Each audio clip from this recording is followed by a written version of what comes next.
ওমরের হজ যাত্রা। ওমর নামে এক ছোট্ট ছেলে ছিল। সে তার বাবা মায়ের সাথে থাকত। একদিন তার বাবা তাকে বললেন, আমরা খুব শীঘ্রই একটি বিশেষ সফরে যাব। আমরা মক্কায় হজ করতে যাব। ওমরের চোখ খুশিতে চকচক করে উঠল। সফরের দিন চলে এলো। ওমর ও তার বাবা সাদা রঙের সাধারণ পোশাক পরলেন, যাকে ইহরাম বলে।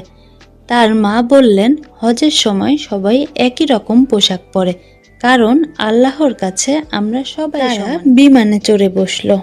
ওমর জানলার পাশে বসে মেঘের সাথে লুকোচুরি খেলতে লাগলো। তার মনে হচ্ছিল যেন সে মেঘের ভেলায় চড়ে এক নতুন দেশে যাচ্ছে। শেষে তারা মক্কায় পৌঁছালো।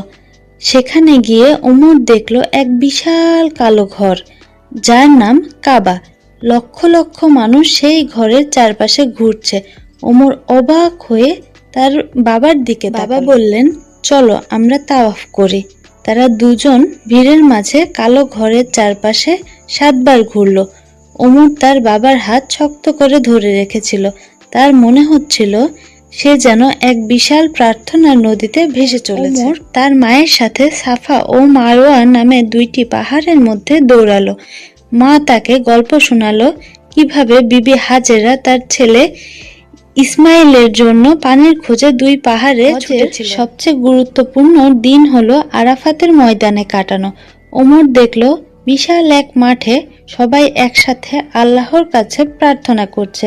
বাবা ও মা চোখ বন্ধ করে দোয়া করছে। তার বাবার পাশে বসে হাত তুলে দোয়া করলো।